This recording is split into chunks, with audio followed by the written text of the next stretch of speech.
Cholesterol తో ఇబ్బంది పడుతున్నారా? డయాబెటిస్ రివర్స్ చేసుకోవాలా? డైట్ తో పరిష్కారం. Contact functional nutrition Vinisha Reddy.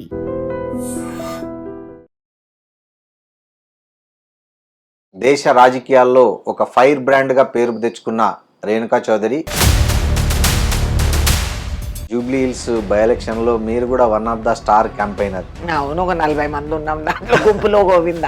అంతేనా? ఎలా ఉండబోతుంది మేడం జూబ్లీ హిల్స్ లో కాంగ్రెస్ పార్టీ పరిస్థితి? ప్రస్తుత పరిస్థితులు తారుమారుగా ఉన్నాయి. ఆ క్యాండిడేట్ గురించి కూడా కాంట్రవర్సీస్ రావటం. జూబ్లీ హిల్స్ ఉప ఎన్నిక అనేది రేవంత్ రెడ్డి పాలనకు రెఫరెండం అనుకోవాలా, కాంగ్రెస్ ప్రభుత్వ పాలనకు రెఫరెండంగా భావించాలి? అబ్బా, ఒక బై ఎలక్షన్ కూడా ఒక రెఫరెండం ఆ గవర్నమెంట్ కి. రేణుకా చౌదరి సేవలను రాష్ట్ర కాంగ్రెస్ పార్టీ తగినంత మోతాదులో ఉపయోగించుకోవడం లేదు. ఇది వాస్తవం. ఇవాళ రేణుకా చౌదరి పెత్తనం పూర్తిగా తగ్గిపోయింది. రేణుకా చౌదరి పెత్తనం ఇప్పుడు అవసరం లేదు. పార్టీని బలపరిచే విధానాల్లో కాంగ్రెస్ లో అంతర్గత కుమ్ములాటలు రోజు ఏదో ఒక రూపంలో బయటకు వస్తున్నాయి. మేమేదో బయటపడి మేము అనుకుంటాం, కానీ అంతర్యంగా పేకలు కోసుకునేది బీజేపీ, బీఆర్ఎస్. హైడ్రా ప్రయోగం అనేది కరెక్టే అని అంటారా? హైడ్రా అనేది కాన్సెప్ట్ వాజ్ బ్రిలియంట్. తొందరపాటులో కొన్ని ఇంప్లిమెంట్ అవ్వటంలో 1984లో నాదెండ్ల భాస్కరరావు రామారావుని దించినప్పుడు అలా అంత ఫెరోసియస్ గా ఎలా వెళ్ళారండి? నమ్మక ద్రోహి నాదెండ్ల. నాదెండ్ల గారి నుంచి ఏమి థ్రెట్ రాలేదు అప్పుడు?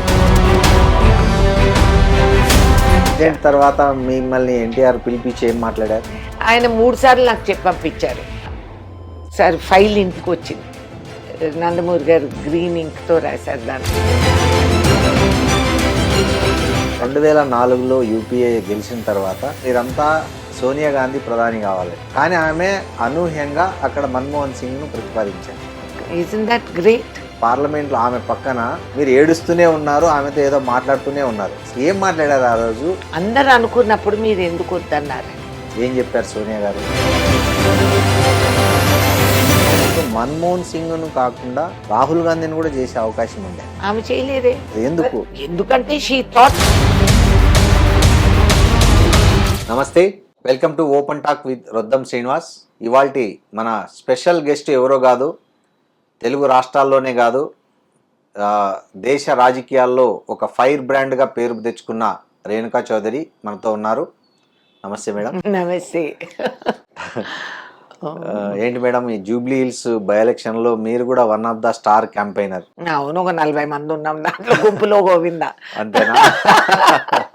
ఓకే, ఎలా ఉండబోతుంది మేడం జూబ్లీ హిల్స్ లో కాంగ్రెస్ పార్టీ పరిస్థితి? అయ్యి బాగానే ఉందనుకోనే రంగంలోకి దిగుతున్నాము. గెలవాలనే ఉద్దేశంతోనే we're taking up the challenge. అంటే చాలా ప్రస్తుత పరిస్థితులు తారుమారుగా ఉన్నాయి. ఆ క్యాండిడేట్ గురించి కూడా కాంట్రవర్సీస్ రావటం, ఏవేవో జరుగుతున్నాయి. బట్ అవన్నీ సహజం రాజకీయాల్లో. అధిష్టానం అవన్నీ చూడకుండా టికెట్ ఇచ్చిందంటారా నవీన్ యాదవ్ కి? మరి అధిష్టానానికి అన్నిటికీ మనం అధిష్టానం అని అంటాం కూడా తప్పు. మరి మాకందరికి ఇచ్చిన బాధ్యతలు ఏంటి? ఇక్కడ అబ్జర్వర్లు, సెంట్రల్ వాళ్ళు, జనరల్ సెక్రటరీలు, ఎమ్మెల్యేలు, ఇన్ఛార్జీలు, ఇన్ని పదవులు అనుభవించే వాళ్ళు పెద్దలు అందరూ ఉన్నారు. కాబట్టి the collective responsibility belongs to the state.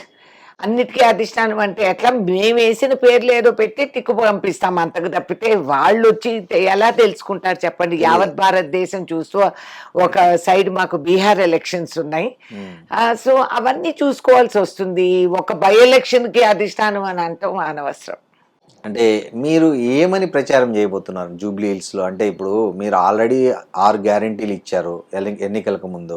ఆ 6 గ్యారంటీల్లో అమలు కాలే. ఒక ఉచిత బస్సు, రైతులకు 2 లక్షల రుణమాఫీ కొంచెం జరిగింది, మిగతా అన్ని పెండింగ్. సన్న బియ్యం ఇవన్నీ మర్చిపోయారు మీరు. సన్నబియ్యం are giving in the ration card the finest quality of rice ఇవాళ రోజు. తెలంగాణలో హైయెస్ట్ ఈల్డ్ ఇచ్చింది ప్యాడీకి ఈ రాష్ట్రమే. ఆ విధంగా then chief minister has been signing ఎన్నో MOUs విత్ ఫారిన్ కంపెనీస్. వాళ్ళందరూ కూడా ఇక్కడ ఇన్వెస్ట్మెంట్కి ఎదురు చూసి వస్తున్నారు. సో ఆ విధంగా చూస్తే ఇవన్నీ జస్ట్ 2 years కూడా కాలేదు కదా వచ్చి. అండ్ మా నెత్తిన మోపిన భారం డెట్ ఏదైతే టీఆర్ఎస్ మాకు ఇచ్చిన బహుమతి అది సర్దుకుంటూ అందరికీ ఇవన్నీ కూడా సాధించేదానికి రాష్ట్ర ముఖ్యమంత్రి చేసే ప్రయత్నాల్ని మనం గమనించాలి, గ్రహించాలి. కానీ అది ప్రజలు అర్థం చేసుకుంటారంటారు. ఎందుకంటే మహిళలకు ప్రతి నెల 2,500 రూపాయలు ఇస్తా అన్నారు. వృద్ధులు, వితంతువులు, వికలాంగుల పెన్షన్ని 2,000 నుంచి 4,000కి పెంచుతా అన్నారు. సో ఇవన్నీ నెరవేరకుండా ఇక్కడ జూబ్లీహిల్స్లో 90% స్లమ్ ఓటర్స్ ఉన్నారు. వాళ్ళకి కావాల్సింది కంపెనీలు, ఎంఓయూలు వాళ్ళు చూడరు. కరెక్టే. సో మరి వారిని మీరు యాజ్ ఎ స్టార్ క్యాంపెయినర్గా జూబ్లీహిల్స్లో ఏ విషయాలను మీరు ప్రచారం చేస్తారు? మీరు ఒకటి మర్చిపోయారు. చెప్పండి. గతంలో నేను ఇక్కడ మున్సిపల్ కార్పొరేటర్, ఎస్, ఇదే కాన్స్టిట్యున్సీకి 2 సార్లు I have been Rajya Sabha member for Banjara Hills, ఈ ఏరియాకి, సిటీకి. ఎస్. సో నాకు గల్లీ గల్లీ తెలుసు. ఇక్కడ అదే విధంగా నేను గతంలో ట్రేడ్ యూనియన్ యాక్టివిటీస్లో కూడా ఉండేదాన్ని. I was a trade union leader. So వాస్తవానికి ఈ నియోజకవర్గాల్లో, ఈ బస్తీల్లో మీరు చూస్తే there are lot of people who are connected to film setting, painters, makeup వాళ్ళు, సౌండ్, ఇవన్నీ స్టూడియోస్కి సంబంధించిన వర్క్ ఫోర్స్ చాలా మటుకు, ప్లస్ అవర్ ట్రేడ్ యూనియన్ వాళ్ళందరూ కూడా, లాట్ ఆఫ్ ముస్లిం పాపులేషన్ వాళ్ళందరూ కూడా ఇక్కడ ఉండటం, ఇవన్నీ జరుగుతున్నాయి. వీళ్ళు ఉండేది పేరుకు బస్తీల్లోనే కానీ but they are actually urban people.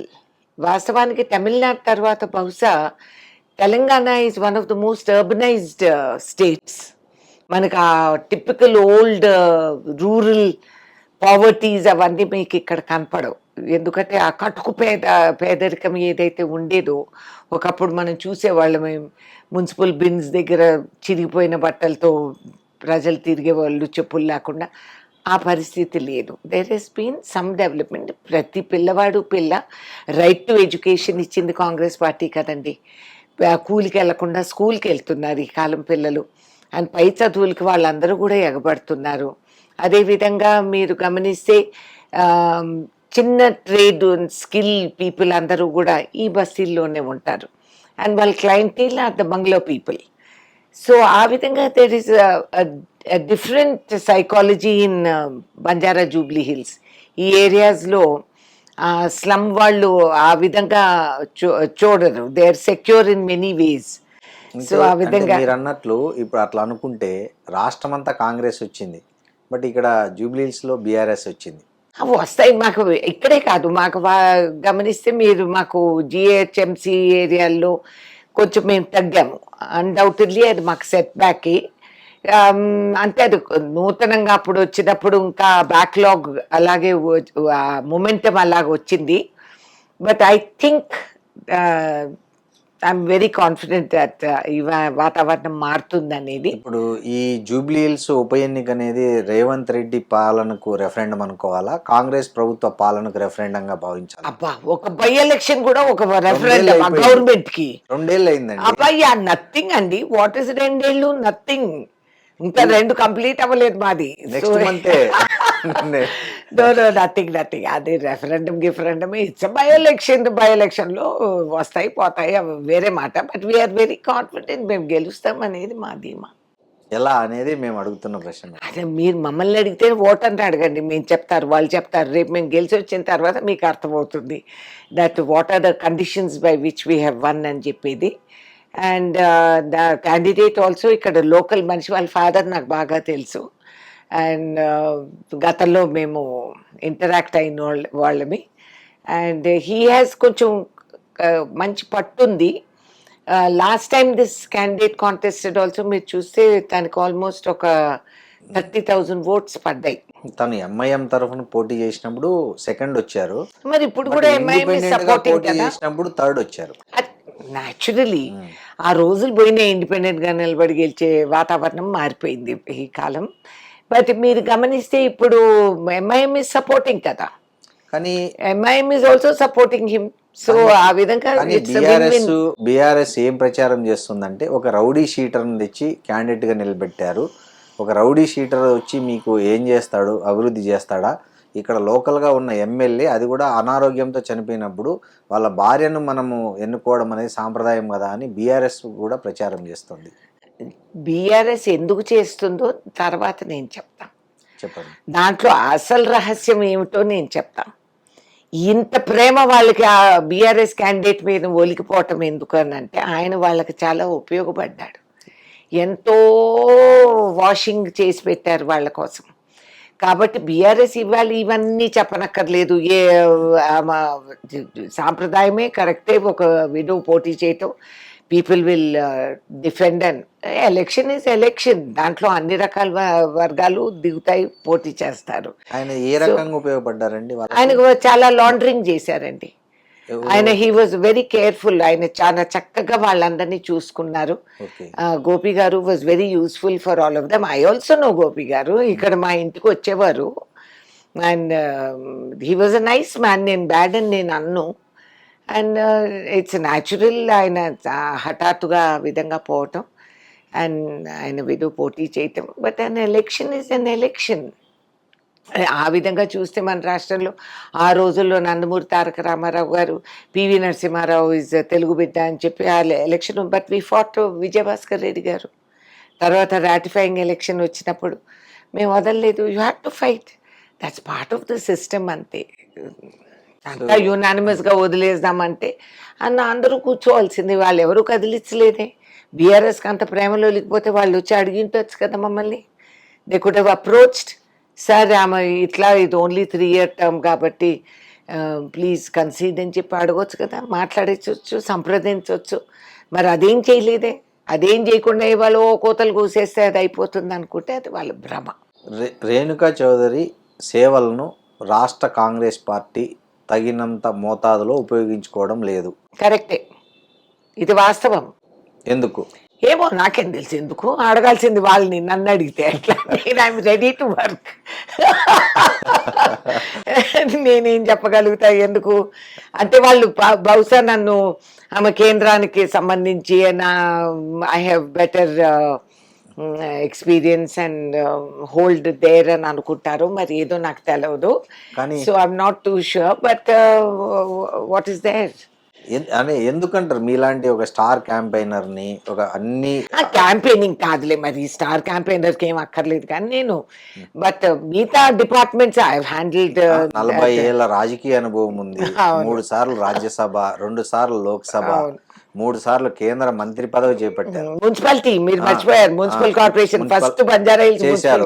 అలాంటి మీ సేవలు వాడుకుంటే పార్టీ ఇంకా బలపడుతుందని తెలియదు అంటారా వాళ్ళకి? అంటే బలంగా ఉన్నారు కాబట్టి అవసరం లేదేమో, అవసరం ఉన్నప్పుడు పిలుస్తారేమో, ఏం చెప్పను. But I really think I'm being under utilised. ఇది వాస్తవం. అంటే దీనికి ఎవరైనా మీ అప్రోచ్ ఎవరైనా అడ్డుకుంటున్నట్లు మీరు ఫీల్ అవుతున్నారు? నేను అనవసరంగా నేను కాలు ఎందుకు పెడతాను? పిలవని పేరంటానికి వెళ్ళటం మంచిది కాదు. కానీ వాళ్ళు ఎవరన్నా అడిగితే I'm always willing to work. రాష్ట్రం కోసమే కదా కలిసికట్టుగా చేసే పనులు. Want to work to serve the state, అంతకంటే ఏముంది.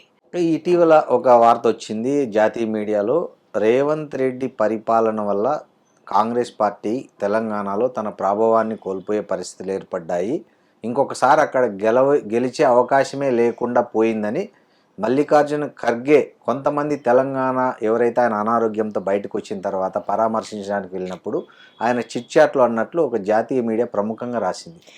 ఏమండి, మీడియా చెప్పిందల్లా మేము నమ్మేసి నడిస్తే పార్లమెంట్ పనిచేయదు.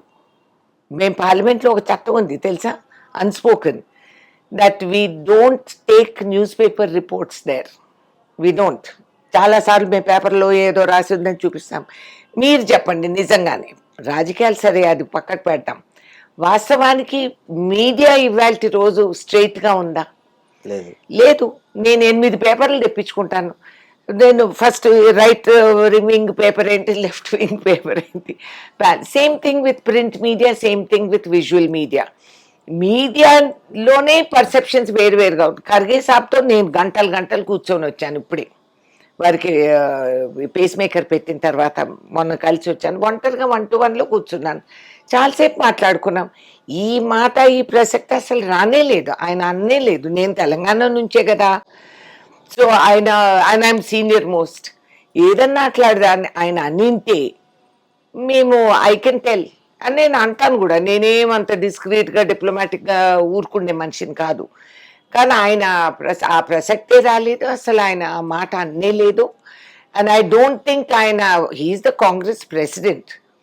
ఆయన అట్లా అన్నారు అని ఎవరైనా చెప్పటం కూడా చాలా తప్పు. ఇమ్మెచ్యూర్ పాలిటిక్స్ కనిపిస్తాయి కొన్నిసార్లు ఇక్కడ. ఈ కొత్తగా వచ్చిన వాళ్ళు, పార్టీలు మారి వచ్చిన వాళ్ళు, వాళ్ళకి వాళ్ళ పొజిషన్ తెలియక ఏది మాట్లాడాలి ఏది లేదు అనేది, ఇంకా వాళ్ళకి బ్యాలెన్స్ అనేది వాళ్ళకి అర్థం కావట్లేదు. ఎమ్మెల్యే అయిపోతానని నేనే తురుముకానని అనుకునేది సహజం, తప్పు లేదు దాంట్లో. కొత్తగా వచ్చినప్పుడు పవర్ మనకి ఓహో అని అనుకుంటాం, కానీ రాజకీయ బ్యాలెన్స్ ఏ విధంగా పెట్టుకుంటూ నడవాలి అనేది అనుభవంతోనే వస్తుంది. సో ఆ విధంగా ఎవరన్నా బయటకు వచ్చి ఆయన ఇట్లా అన్నారు, అసలు ఆయనతో కూర్చొని మనం మాట్లాడింది బయట చెప్పకూడదు. Number 1 rule. నంబర్ 2, నిజంగానే ఆయన అన్నారు అని అనుకోండి, అది వాళ్ళే అని వింటారు కదా. మీరు ఎమ్మెల్యేస్, మీరు ఎంపీస్, మీరు కాంగ్రెస్ ప్రెసిడెంట్ని కలవడానికి వెళ్ళారు. ఆయన బహుశా వాళ్ళని దూషించుంటారు, ఏంటి కాంట్రవర్సీస్ ఏంటి నాన్ సెన్స్, మీరు ఈ విధంగా ప్రవర్తిస్తే you will not win the second time అని అంటారు. దాంట్లో తప్పేముంది? నేనైనా తిడతా ఉంటాను, నా లెవెల్లోనే నేను తిడతాను. ఆయన కాంగ్రెస్ ప్రెసిడెంట్. అమాయకంగా ఎవరన్నా ఏదన్నా తెలియక ఏదన్నా అంటే ఐ ఫైర్ దెమ్. ఏమైనా బుద్ధి ఉందా లేదా, ఏం మాట్లాడుతున్నావు, నీకు అసలు అర్థమైందా, దానికి పరిణామాలు ఏంటి అనేది వి షౌట్. ఇలాగే చేసామంటే రెండోసారి నీకు టికెట్ రాదు, సీటు రాదు అని చెప్తాం మేము. కానీ దానికి ఏదో రాజకీయ రంగు పూసేసి ఆయన అనేసాడు కాబట్టి ఆయన చెప్పిందంతా నిజమే, అది తప్పు. మీ సోర్స్ ఎవరనేది, whether they are reliable, balanced, experienced చూడాలి. ఇప్పుడు మీరు చూస్తున్నారు కాంగ్రెస్లో అంతర్గత కుమ్ములాటలు రోజు ఏదో ఒక రూపంలో బయటకు వస్తున్నాయి. అంతకుముందు కోమటిరెడ్డి రాజగోపాల్ రెడ్డి, ఆ తర్వాత కొండా సురేఖ వర్సెస్ రేవంత్ రెడ్డి నడిచింది. సో ఇవన్నీ పార్టీని ప్రభావం చూపరా? క్యాడర్కి ఎలాంటి సందేశం పోతుంది? ఇట్లా మంత్రులలోనే ఈ కొంచెం కన్ఫ్యూజన్ అయితే అయింది. అన్ఫార్చునేట్, ఇది అవ్వకుండా ఉండాల్సింది. అపార్థాలు, అనుమానాలు, అపోహలు వాతావరణం సృష్టించిన తర్వాత ఈ పొల్లలు పెట్టే నారద మహామునులు చాలామంది ఉంటారు మధ్యలో, ఇట్లా పొడిచి చెప్పేవాళ్ళు, చేసేవాళ్ళు. సో వాటికి మనం రియాక్ట్ అవ్వకుండా ఉంటేనే బెస్ట్. కొన్ని జరిగాయి కానీ సర్దుకుపోయాయి కూడా, ఇది సహజం. ఇది కేవలం కాంగ్రెస్ పార్టీలోనా? మేమేదో బయటపడి మేము అనుకుంటాం, కానీ అంతర్యంగా పేకలు కోసుకునేది బీజేపీ, బీఆర్ఎస్. అసలు క్రిమినల్స్ వాళ్ళు. ఇక్కడే కాదు, నాయను ఇవన్నీ చెప్పాలంటే మీకు 10 ఇంటర్వ్యూలు ఇవ్వాలి నేను. మీ కేంద్రంలో ఏం జరుగుతా ఉందో మీరు అనుకుంటున్నారా? My God, BJP is out of control. వాళ్ళకు కూడా తెలిసిపోయింది. వాళ్ళు అంత సప్రెషన్ ఏమంటారు, పుల్ అవుతుందని. సేమ్ ఎన్ని రోజులు నువ్వు మినిస్టర్ ఏం బట్టలు వేసుకుంటున్నాడు, ఎక్కడ పోతున్నాడు, నువ్వు వాళ్ళ మీద స్పైస్ పెట్టి నువ్వు ఈడీలు, ఈసీలు, ఇవి అవి అందరు వాళ్ళ మీద దురుపయోగం చేస్తేనండి ఆ భయం అనేది వెళ్ళిపోతుంది. పిల్లలకి మనం చెయ్యి ఎత్తితే అనేది ఉండాలి. రోజు వాంచితే సాగు బాధితే వాళ్ళకి ఏంటి, తిరగబడి మనకే జవాబులు చెప్తారు. ఆ విధంగా రాజకీయాల్లో ఒక ఓర్పు, సహనం, ఒక ఫ్రీడమ్ అనేది ఇవ్వాలి. అది ఇవ్వకుండా వాళ్ళు వయసు వచ్చినప్పుడు, నా వయసుకి మీరు నేను ఎప్పుడు లేయాలా, ఎప్పుడు కూర్చోవాలా, ఐ వోంట్ టాలరేట్. రాజకీయాలు అయితే అయినా ఐ డోంట్ కేర్. నాకు టికెట్ ఇస్తే నేను నీకు సేవ చేశాను కాబట్టి నీ పార్టీ కూడా అక్కడి వరకు చేరి నేను ఇక్కడి వరకు వచ్చాను. నువ్వు నన్ను గమనించి గ్రహిస్తే ఓకే, లేకపోతే నో ప్రాబ్లం. అంతేగాని నువ్వు అందరినీ మానిటర్, వాళ్ళ మైండ్ ఎట్లా ఆలోచించాలి, వాళ్ళు ఏం తినాలా, ఎక్కడ పడుకోవాలా, this is nonsense. And బీజేపీలో దేర్ ఇస్ నో స్వేచ్ఛ, ఫ్రీడమే లేదు.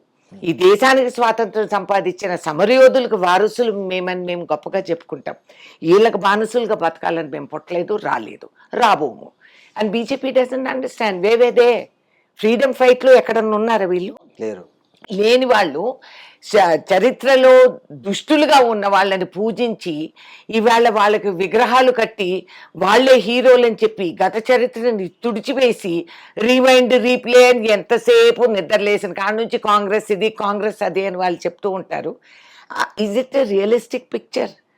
సామాన్యుడు కూడా అర్థం చేసుకున్నాడు. కొత్తలు అందరూ అనుకునేవారు, ఈ డైలాగులు, ఈయన డ్రెస్సులు మార్చి ఈ వేషాలు, ఒక దేశ ప్రధానమంత్రి అసభ్యంగా పార్లమెంట్లో మహిళల గురించి మాట్లాడుతూ, అసలు ఆయనకి విదేశీ పర్యటనల మీద ఎగబడిన వ్యక్తికి వాట్ ఈస్ ఇంటర్నేషనల్ రిలేషన్స్ అని అర్థం కాక చేతులు పెట్టుకొని లాక్కొని కౌగిలించుకొని ముద్దులు పెట్టుకొని ఇన్ని చేసి వాళ్ళు ఈ కొంపలోకి మనం మునిగామంటే ఇది బీజేపీ అసమర్థత, they incapable, inexperience and they are dangerous for the country.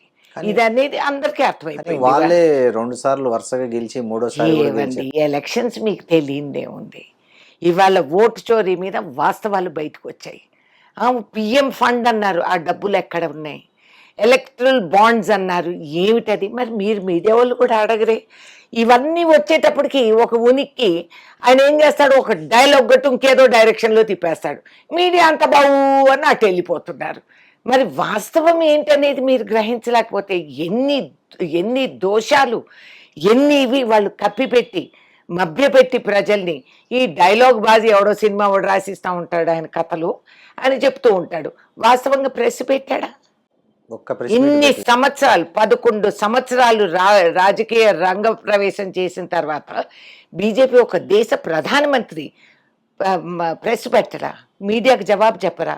Me RTI ఏమైంది? What happen? ఇవన్నీ ఇన్స్ట్రుమెంట్స్ ఆఫ్ డెమోక్రసీ మేము తీసుకొచ్చాం, ట్రాన్స్పరెన్సీ పెట్టాం. ఎవరికైనా హక్కు ఉంది, మీరు సిటిజన్గా మీ అధికారం, మీరు ఏ సవాలన్నా చేయొచ్చు, మీరు అడగొచ్చు. ఈ డిపార్ట్మెంట్లో ఇది ఏం జరిగిందని మీరు అడిగితే జవాబు చెప్పాల్సిన బాధ్యత వాళ్ళకు ఉంది. లోక్పాల్ ఎక్కడుంది? వాళ్ళు బిఎండబ్ల్యూలు కొనుక్కుంటారంట. ఇన్ని సంవత్సరాలు లోక్పాల్ లేదు. ఎన్ని కేసులు అక్కడ దర్జాయిస్తే వాళ్ళు చేసింది 6 or 9 మహా చేసింటే వాళ్ళకు ఇప్పుడు బిఎండబ్ల్యూ లేకపోతే కదలరంట. యా, పబ్లిక్ సొమ్ము పెట్టుకొని బిఎండబ్ల్యూ కొనుక్కొని ఇప్పుడు రేపెల్లుండి ఇంకేదో కథ సృష్టించి కాంగ్రెస్ మీద ఇది పెట్టి వాళ్ళు మార్చేస్తారు. ఇప్పుడు ఓట్ చోరీ గురించి మాట్లాడారు ఇందాక. బీజేపీ ఎట్లా ఓట్ చోరీ చేసిందో, మీరు రాహుల్ గాంధీ అక్కడ పవర్ పాయింట్ ప్రెజెంటేషన్ చేసి దేశానికి కర్ణాటక క్లియర్ ఎగ్జాంపుల్ ఇచ్చాను కదండి. క్లియర్ గా ఎలా మీరు పవర్ పాయింట్ ప్రెజెంటేషన్ ఇచ్చి దేశ ప్రజలందరికీ అర్థమయ్యేలాగా చెప్పారు. డైరెక్ట్ ఈసీని అటాక్ చేయడంతో ఈసీ కూడా దిద్దుబాటు చర్యలు తీసుకొని చాలా మందిని ఇప్పుడు మళ్ళీ బీహార్లో అవకాశం ఇచ్చింది. సో సేమ్ అదే ఓట్ చోరీ ఇక్కడ కాంగ్రెస్ ప్రభుత్వం చేస్తుందని కేటీఆర్ రాహుల్ గాంధీ తరహాలోనే పవర్ పాయింట్ ప్రజెంటేషన్ పెట్టి ఎక్స్ప్లెయిన్ చేశాడు. దీన్ని మీరు ఎట్లా? ఏమండి, KTR is an intelligent fellow and he's quiet articulate. చక్కగా మాట్లాడగలుగుతాడు. అదే వాళ్ళకి కలిసి వచ్చింది ఇన్ని రోజులు. తండ్రి కొడుకు కూతురు కూడా ఏ మాటకు ఆ మాట వాళ్ళ జీన్ పూల్ గట్టిగానే ఉంటుంది. వాళ్ళు డైలాగ్ బాజీ చక్కగా చేస్తారు. అండ్ కాకపోతే పవర్ పాయింట్ ప్రెజెంటేషన్ చేసినంత మాత్రాన వారు వీరెవరు వీరు వారెవరు. సో అప్పుడు అదేమేం చేస్తున్నాం అనుకుంటే I want to thank KTR. ఆ కాంప్లిమెంట్ మాకు ఇచ్చారు. మేము కూడా we're capable of doing vote చోరీ అనేది ఆయన అనుకుంటున్నాడు. ప్రజలు నమ్మొద్దా అది? సో చేయగలుగుతాము అని అనుకుంటే ఓకే, యూ ప్రూవ్ ఇట్. చూడు, రేపు ఓడిపోయినప్పుడు అది ఓట్ చోరీ అని అంటాడా, ఏమంటాడు చూద్దాం. Let us wait. అంటే మీరు గ్రౌండ్ సిద్ధం చేసుకున్నారంటారా? ఓడిపోతే ఏం చెప్పాలి? మేము ఓడిపోతే కాదు, వాళ్ళు ఓడిపోయినప్పుడు. అదే వాళ్ళు ఓడిపోతే okay. There is no question of vote చోరీ. We are a popular government. 10 సంవత్సరాల తర్వాత వీ హ్యావ్ కమ్. టీఆర్ఎస్ చేసిన భయంకరమైన అవకతవకలు ప్రజలు అప్పుడే మర్చిపోలేదు. ఆయన భ్రమపడుతున్నారు. ఆయన అనుకుంటున్నారా 2 yearsలో అందరూ అన్నీ మర్చిపోయారని? Not at all. గాయపడిన వాళ్ళు అదేంటి ధరణి పోర్టల్లో ఇప్పటికీ వాళ్ళు ప్రజలు మొత్తుకుంటున్నారు. ఈ జరిగిన అన్యాయాలన్నీ ఎవరు మర్చిపోలేదు. అండ్ ఎవరు మా మీద మా కొరతలు ఉండొచ్చు, నేను లేదంటం లేదు. మేము తప్పులు చేశాము, కాదంటం లేదు. కానీ మేము ఇంత భయంకరంగా ఎప్పుడు చేయలేదు సారు. అండ్ ఇవాళ మేము చేసే తప్పటడుగుల్లో కొంచెం కనిపించిన వెనక వాళ్ళు చేసిన ఘోరాలు నేరాలు ఎవరు మర్చిపోరు. హైడ్రా అనేది ఆ ప్రయోగం అనేది కరెక్టే అని అంటారా? ఇప్పుడు హైడ్రా బాధితులంతా గవర్నమెంట్ మీద వ్యతిరేకంగా ఉన్నారు యాక్చువల్గా. సో హైడ్రా పేరుతో కాంగ్రెస్ ప్రభుత్వం హైదరాబాద్లో చేసిన పనిని మీరు ఒక కాంగ్రెస్ నాయకురాలాగా సమర్థిస్తారు? ఏమండి, ఈసారి వర్షాల్లో అనుకోని విధంగా వర్షాలు, దట్స్ నేచర్, మేము ఏమంటలేదు. కానీ పోయినసారి ఉన్న టీఆర్ఎస్ గవర్నమెంట్లో ఉన్న ఫ్లడ్డింగ్ సిచ్యువేషన్ మీరు ఇవాళ చూడలేదు కదా. హైడ్రా అనేది కాన్సెప్ట్ వాజ్ బ్రిలియంట్. ఎందుకు చేస్తున్నాం? బట్ ఇంప్లిమెంటేషన్ ఇంప్లిమెంట్ నేను కాదంటం లేదు, ఇంప్లిమెంటేషన్లో కొన్ని అవకతవకలు జరిగినాయి, కాదంటం లేదు. కొంచెం టైం పడుతుంది అది అర్థం చేసుకొని కింద వరకు అది ఆ రిపిల్ ఎఫెక్ట్ చేరాల్సింది. కొన్ని తొందరపాట్లో కొన్ని ఇంప్లిమెంట్ అవ్వటంలో తేడాలు వచ్చినాయి. But overall principle is correct. And ప్రజలందరూ కూడా కొత్తలో ఫస్ట్లో రియాక్షన్ వచ్చింది, తర్వాత అందరూ గ్రహించుకొని అది కొంచెం తగ్గింది. అండ్ సిస్టమేటిక్గా చేసుకుంటూ పోతే బాధ్యులు అనేది ఎక్కడ కూడా మీరు చూడండి, ఏ రోడ్డు ఇది చేసినప్పుడు మన అదేమన్నారు, 2 స్కీమ్స్ టిఆర్ఎస్ పెట్టింది, అది కమిషన్ భగీరథ అని పేరు ఉండేది, కమిషన్ భగీరథ. మరి అప్పుడు వాళ్ళందరూ పొలాల్లో నుంచి నడిపొలం నుంచి వేసుకెళ్ళిపోయి ఉన్న రైతులు ఇంకా అయ్యో కృష్ణారామ అని మొత్తుకుంటున్నారు. సో ఆ విధంగా కొన్ని వస్తాయి, వెన్ యు ఆర్ రీహాబిలిటేటింగ్ పీపుల్ వస్తాయి. అప్పుడు మా ఓన్ కార్యకర్తలు ఉన్నారు అక్కడ కేసీఆర్ నియోజకవర్గంలోనే, వాళ్ళని తీసి బలవంతంగా తీసి ఆయన ఫామ్ హౌస్ కట్టుకొని ఒక పెద్ద డ్యామ్ కట్టుకొని నా భూములన్నీ కూడా పోయినాయి దాంట్లో. ఆయన ఈశాన్య మూలకు అక్కడ ట్యాంకు నీళ్లు ఉండాలని చెప్పి పైపులు పెట్టుకొని వాళ్ళు ఆడ ట్యాంకులు కట్టేసి ఊరిని ముంచి వేశారు. ఇవాళ వరకు వాళ్ళు టిన్ షెడ్యూల్లో ఉన్నారు. మొన్ననే సీఎం గారు పీసీసీ గారు టేకప్ చేశారు. మహేష్ గౌడ్ గారు వ్యక్తిగతంగా అందరినీ కలిసి ఒక స్టెప్ తీసుకొని దాన్ని వెంటనే సరిదిద్దాలనే నిర్ణయానికి వచ్చారు. వాళ్ళందరూ కూడా అక్కడ వెళ్ళి 2-3 మీటింగ్స్ జరిగాయి. అతి త్వరలో ఆ సమస్య పరిష్కరణ అవుతుంది. కాబట్టి ఈ విధంగా చాలా ఉన్నాయి. మా టీఆర్ఎస్ బ్యాక్లాగ్ మోసి మేము అలసిపోతున్నాం. వాళ్ళు చేసిన కార్యక్రమాలన్నీ న్యూసెన్స్ చేసినటువన్నీ అవి సర్దిద్దుకుంటూ పోయేదే సరిపోతా ఉంది మాకు. అప్పుడు ఖమ్మం జిల్లాలో ప్రభుత్వ పరంగా కావచ్చు, పార్టీ పరంగా కావచ్చు, ఏ నిర్ణయం తీసుకోవాలన్నా దాంట్లో రేణుకా చౌదరి ప్రధానంగా ఉండేది. ఆమె సలహాలు సూచనలు మ్యాక్సిమం అమలయ్యేవి. ఇవాళ కొంతమంది పార్టీలు మారిన వాళ్ళు, కొంతమంది ఇంకో రకంగా పార్టీలో మంత్రి పదవుల్లో ఉన్న వాళ్ళ పెత్తనం తప్ప రేణుకా చౌదరి పెత్తనం పూర్తిగా తగ్గిపోయింది. ఎందుకంటే రేణుకా చౌదరి పెత్తనం ఇప్పుడు అవసరం లేదు. మేము పవర్లోకి వచ్చాం. మాకు అధికారం లేనప్పుడు నేను చెప్పిందల్లా నడుపుకున్నందుకే ఇవాళ ఆ స్థాయికి మేము ఎదిగాం. టుడే కాంగ్రెస్ పార్టీ ఖమ్మం జిల్లా ఇస్ కాంగ్రెస్ జిల్లా అని మేము ఇచ్చే నినాదం నిజం అనేది మేము నిరూపించుకున్నాం. బికాజ్ ఆ రోజుల్లో రేణుకా చౌదరి నిర్ణయాలన్నీ కరెక్ట్ స్టెప్పులు వేసుకుంటూ వచ్చాం కాబట్టి, అక్కడ పోరాడాం కాబట్టి ఇవాళ అక్కడ పార్టీ వచ్చేసింది. అదేవిధంగా మాకు 3 మంత్రులు, 4 చైర్మన్లు, వీళ్ళందరూ కూడా పదవులు పొందిన వాళ్ళు ఉన్నారు. 7కు 7 ఎమ్మెల్యేలు మేము గెలుచుకొచ్చాం. నా పాత్ర అంత అవసరం లేదు. కాకపోతే నేను జిల్లా వదలలేదు. నేను శాశ్వతంగా జిల్లా ఆడబిడ్డగా నాకు పేరు బిరుదు ఉంది, అది శాశ్వతం. అండ్ ఇవాళ రోజు కూడా అక్కడ ఎవరన్నా ఎక్కువ తోకూగులాడిస్తే ఐ డోంట్ కేర్ ఏ పదవిలో ఎవరున్నారు, ఐ డోంట్ కేర్. నేను ఎంతమందో ముఖ్యమంత్రులు, రాష్ట్రపతులు, ఉపరాష్ట్రపతి, ప్రధానమంత్రులు, గవర్నర్లు, డెప్యూటీలు అందరినీ చూసేసా. కాబట్టి నేను స్టెప్ వేసాను అని అంటే అది నిజం కోసం. ఆ నిజం అనేది ఆ కంఠంలో కంగుమంటుంది. దాన్ని స్పందించి ప్రజలు ముందుకు వస్తారు. కాబట్టి ఎక్కడన్నా కార్యకర్తలకు అన్యాయం జరిగింది, I don't care about the rest. వాళ్ళ పోర్ట్ఫోలియోస్ వాళ్ళకున్నా చేయండి, చేస్తున్నారు. వాళ్ళ తిప్పలు వాళ్ళు పడుతున్నారు, మంత్రులు కానీ చైర్మన్లు కానీ. వాళ్ళు పార్టీని బలపరిచే విధానాల్లో అవకతవకలు జరిగితే మాత్రం నేను ఇవాళకి కూడా సహించను. ఇవాళ నేను పెత్తనాలు పడ్డానంటే అందరూ వెనకాల స్టెప్ వేయాల్సిందే. ఎక్కడ అవసరమో అక్కడ నేను సృష్టిస్తా, కానీ అనవసరంగా నేను వెళ్ళనక్కర్లేదు. అంతమంది మాకు పవర్ ఉన్నప్పుడు let them do they work. ఎమ్మెల్యేలు చేయాలా, ఎంపీలు చేయాలా, మినిస్టర్లు చేయాలా. ఇవాళ మీద హ్యాపీ పొజిషన్, వాళ్ళందరినీ నడపాలి. నేను ఇంటర్ఫియర్ అవ్వనక్కర్లే. అవసరం వచ్చినప్పుడు ఎస్. 1984లో నాదెండ్ల భాస్కర్రావు రామారావుని దించినప్పుడు మీరు ఐ థింక్ ప్రెగ్నెంట్. అలా అంత ఫెరోసియస్గా ఎలా వెళ్ళారండి అక్కడ? ప్రెగ్నెన్సీ ఒక డిజీజ్ కాదు కదా. కాదు అంటే ఐ మీన్ చాలా కేర్ తీసుకుంటారు కదా జనరల్గా. ఏంటండి పాపం, నిరుపేద కూలి మనిషి నడుమొంచి నాట్లు చేసేదానికి దాన్ని గర్భవతి అని ఎవరన్నా గమనిస్తారా, గ్రహిస్తారా? కూలి చేసుకోకపోతే కూడు లేదు సాయంత్రానికి. ఆ మనిషి చేయగలేంది మనకేంటి? సోమారపోతుల ఈ సిటీల్లో ఉండి అర్బన్ ఏరియాస్లో కుక్కి మెక్కి తిని నడుమొంగకపోతే కష్టం. కాబట్టి I never seen that as మిమ్మల్ని ప్రోత్సహించింది ఏంది అంటే అంత అక్కడ అన్యాయం aggressive గా- అనేది. అన్యాయం. అన్యాయం నేనే కాదు, యావత్ ఆంధ్ర రాష్ట్రం, ఆ రోజు ఉమ్మడి రాష్ట్రం మనం. కానీ అరెస్ట్ అయిన మొదటి ఉమెన్ మీరే కదా నాకు బహుశా. తెలిసిన అవును. రాష్ట్రం అనంతపూర్ నేను తర్వాత. అరెస్ట్ అవ్వటం ఒకసారి కాదు, 10 సార్లు అరెస్టు ఆ రోజుల్లో. అదొక పెద్ద స్టోరీ, ఒక సినిమా కథలాగా ఉంది అది. అండ్ ఆ రోజుల్లో అసలు నేనెవరో ఎవరికి తెలీదు. ఆ రోజులు ఈ వాట్సాప్లు లేవు కదా. సో పోలీసులు అందరూ నేను నక్సలైట్ అని చెప్పారు. నేను NTR. నగలేది వేసుకోకుండా NTR. ఎన్టీఆర్కి అమ్మాయి ఎవరని అడిగారు అందరూ.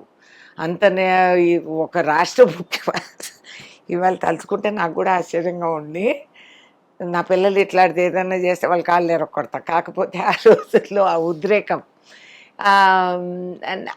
అదే దట్ ఈస్ ప్రజాస్వామ్యం అండి. వాస్తవానికి ఒక ప్రజాస్వామ్యం ఎంతో అల్పాయాసంగా డైలాగులు చెప్పేస్తాం, కానీ ప్రజాస్వామ్యంలో ఒక కదలిక, ఒక మూవ్మెంట్, అది చరిత్రలో సువర్ణాక్షరాలతో రాసి ఉంటుంది. 84 episode in Andhra Pradesh, united Andhra, erstwhile Andhra. మీరు ఎవరినో కొట్టారా లేకపోతే ఎందుకు అరెస్ట్ చేశారు మిమ్మల్ని అప్పుడు? నమ్మక ద్రోహి నాదండ్లా అని నినాదాలు ఎత్తాను. రాష్ట్ర ముఖ్యమంత్రి మొట్టమొదట బహిరంగ సభ ఎమ్మెల్యే క్వార్టర్స్లో ఆయన ఏర్పాటు చేసుకొని నందమూరిని మోసం చేసి దించి అధికారానికి దాహంతో ఆ విధంగా ఆయన నిలబడ్డారని వాళ్ళ ఎమ్మెల్యేస్ అందరూ కూడా అక్కడ ఉన్నారు. మరి నాకేమైందో నాకు తెలియదు, కానీ నా రంగప్రవేశం ఆ విధంగా అయింది, రాజకీయ రంగప్రవేశం. సో నేను ఆ సభలోకి వెళ్ళి full police Bandobast, armed police అందరూ.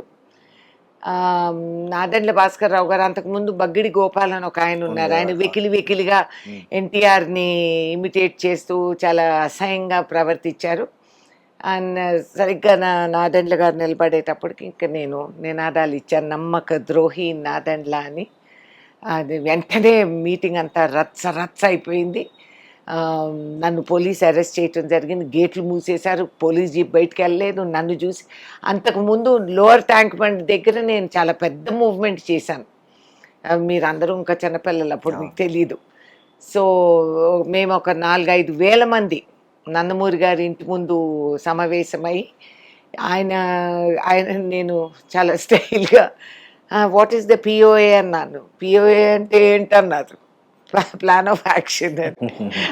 నేను మధ్యాహ్నం వస్తాను, నాకు ఇవన్నీ పెట్టాను, పెద్ద డ్యామ్ ఉంది. అసలు ఆయనతో అంత మనిషితో నేను మాట్లాడుతున్నాను అనేది కూడా భయం లేకుండా చెప్పేసి వెళ్ళిపోయి ఆ మూవ్మెంట్ నేను లీడ్ చేశాను. తీరా మేము ఎమ్మెల్యే క్వార్టర్స్ వచ్చేటప్పటికి కేవలం ఒక 300-400 మంది మిగిలారు. పోలీసులు లాఠీ చార్జీలు చేసి తలకాయలు పగలగొట్టి, సో నేను కూడా జెండా నుంచి లాఠీ తీసేసి వ్యాన్ మీదకి నేను దాడి చేసి పెద్ద మూవ్మెంట్ అయిపోయి మొత్తానికి రాష్ట్ర ముఖ్యమంత్రి గారి మొట్టమొదట బహిరంగ సభ భంగం. దాంతో వాళ్ళు నన్ను అరెస్ట్ చేశారు, తీసుకెళ్ళి కంట్రోల్ రూమ్ పోలీస్ స్టేషన్లో పడేసి విజయరామారావు గారు అప్పుడు commissioner police, very nice man, very decent man. ఆయన అర్ధరాత్రి వేళకి తిరిగి వచ్చారు. అప్పటికి నాతో పాటు ఇంక ఎవరు దొరికితే వాళ్ళని తీసుకెళ్ళి లోపల పడేశారు. సో వాళ్ళందరికీ నేర్పించా, వీళ్ళు అడిగితే ఇదే చెప్పండి అని. పోలీసులు తలకాయలు కొట్టుకుంటున్నారు, మీరు ఎవరు మేడం, మీరు ఎవరు, అసలు మీరు ఎక్కడుంటారు, మీరు ఎందుకు ఎట్లా చేస్తున్నారు అని. లేడీ కానిస్టేబుల్స్ అంటున్నారు, ఇంకా ఏమి డెమోక్రసీ మేడం, ఇంకా ఏం ప్రజాస్వామ్యం, ఏం మిగిలిందని చెప్పి వాళ్ళు సొనుగుతున్నారు. అదొక సీన్లే, కానీ నేను చేయటం అంత గొప్ప కాదండి. నేను చదువుకున్న మనిషిని, నా ఒక ఆర్థిక శక్తి ఉండింది నా చేతి. అనామకులు, అవును, చాలా మంది తెలియని వాళ్ళు, అవును, ప్రతి వాడికి ఆ ఉద్రేకం పుట్టుకొచ్చింది. మహిళలు అందరూ ముందుకొచ్చి ఒక మూవ్మెంట్, అది మళ్ళీ బహుశా నా జన్మలో నేను మళ్ళీ అట్లాంటివి చూడనేమో. నేను బహుశా నాదెండ్ల గారి నుంచి ఏం థ్రెట్ రాలేదు అప్పుడు? ఆయన డైరెక్ట్ గా నన్ను ఏం చేస్తారు, ఆయన హీ కాంట్ డూ ఎనీథింగ్. ఆయన సీటే కదా నాకు ఖమ్మంలో ఇచ్చింది, తర్వాత ఆయన్ని జరిపి నాకు ఆ సీట్ ఇచ్చారు. తర్వాత I have no disrespect for him, is a పెద్ద మనిషి. ఆయన తీసుకున్న నిర్ణయానికి ఆయన అనుభవించారు కదా, దట్స్ గాన్. కానీ ఆ రోజు నాకు బాగా గుర్తు, నందమూరి గారు, హరికృష్ణ గారు బండి నడుపుతున్నారు, మేము గవర్నర్ ఇంట్లోకి వెళ్ళాం మళ్ళీ ఆయనని ఇది చేయడానికి. ఆ రాజ్భవన్ రోడ్ ముందు ఆ ట్రైన్ ఉంది, ఆ వెళ్ళే ట్రైన్ ఆపేశాడు ట్రైన్ డ్రైవర్. ఓ ఆపేసి పూ పూ అది హార్న్ ట్రైన్ది. ఓకే. ఆయన ఆ ట్రైన్ కిటికీల నుంచి, డోర్స్ నుంచి ప్రజలు బయటికి వంగిపోయి అసలు పడిపోతారనే భయం నాకు. చేతులు ఊపుతూ విసిల్ చేసి, దట్ ఈస్ డెమోక్రసీ. అసలు ఆలోచిస్తే అది ఎవరన్నా డాక్యుమెంట్ చేశారో లేదో మరి ఆ మూవ్మెంట్, ఐ డోంట్ నో ఆ రోజుల్లో. కానీ దట్ ఈస్ డెమోక్రసీ. అనామకులు ఎవడో మాకు తెలీదు, అందరం కలిసి ఒక నిర్ణయానికి వచ్చి ఒక మూమెంట్లో నేనెవరో వాళ్ళకి తెలీదు, నాతో ఫాలో అయిపోయి నేను చెప్పిందంతా ఓబే చేసి మేమంతా లోపలికి వెళ్ళిపోయి మళ్ళీ నేను అరెస్ట్ అయితే వాళ్ళంతా పోలీస్ స్టేషన్ బయట. నేను ఎవరు, నా పేరు తెలీదు, ఆదిశక్తి అని చెప్పి పేరు పెట్టారు. చోడ్దో చోడ్దో ఆదిశక్తి కో చోడ్దో నాదన్లక్కో తోడ్దో అని నా రాజకీయ జీవితంలో ఫస్ట్ స్లోగన్ అది నేను వింటాం. ఆ విధంగా అర్ధరాత్రి వేళ పాపం మళ్ళీ ఆయన పోలీస్ కమిషనర్ వచ్చి, మేడం మీరు ఏం చేశారో మీకు తెలుసా? నేను ఆయనకు పెద్ద లెక్చర్ చదివేశా. నో అని, వాట్ హ్యావ్ ఐ డన్ అని. You have disturb public meeting అన్నాడు. డిఫైన్ పబ్లిక్ అన్నా, నేనే కదా పబ్లిక్. మరి నేను పబ్లిక్ మీటింగ్ నేను ఎలా డిస్టర్బ్ చేస్తాను? ఐఎమ్ ద పబ్లిక్ అంటే ఆయన కాఫీ తాగే, నువ్వు ఇంటికి వెళ్ళమ్మా, నేను వెళ్ళనన్నా, వాళ్ళందరినీ వదిలితే కానీ నేను వెళ్ళనన్నా. ఆయన అన్నారు, మీకు వాళ్ళు ఎవరో నీకు తెలియదు, నువ్వెవరో డీసెంట్ ఫ్యామిలీ నుంచి వచ్చినట్టున్నావు, నువ్వు వెళ్ళమ్మా అన్నారు. అట్లా వెళ్ళను సార్, వాళ్ళందరిని వదిలితే నేను వెళ్తాను. సో అర్ధరాత్రి వెళ్ళారు, కొంచెం మమ్మల్ని వదిలినారు. వదిలేటప్పటికి ఇన్స్టెంట్లీ నాకు ఒక క్యాడర్ వచ్చేసారు. వాళ్ళు ఎందుకు నమ్మినారు, ఎందుకు వచ్చారు అవన్నీ తర్వాత మాట. కానీ ఆ రోజు I'm witness to history that I saw democracy in movement, in motion. Democracy అంటే ఏమిటి అనేది, ఫోను లేదు, వాట్సాప్ లేదు, కమ్యూనికేషన్ లేదు, ఈ జనరేషన్కి అర్థం కూడా కాదు. కానీ ఆ రోజుల్లో మాటలు అలా తిరుగుతూ ప్రజలు ఐక్యతతో కలిసి జరిగింది అన్యాయం, ఇండిపెండెన్స్ డే తర్వాత అనేది ఆ దేశభక్తి ఉండి అంత మూవ్మెంట్, ఒక రాజధాని దిగి వచ్చి మళ్ళీ నందమూరి హిస్టారిక్ మూవ్మెంట్ అది. I was very lucky.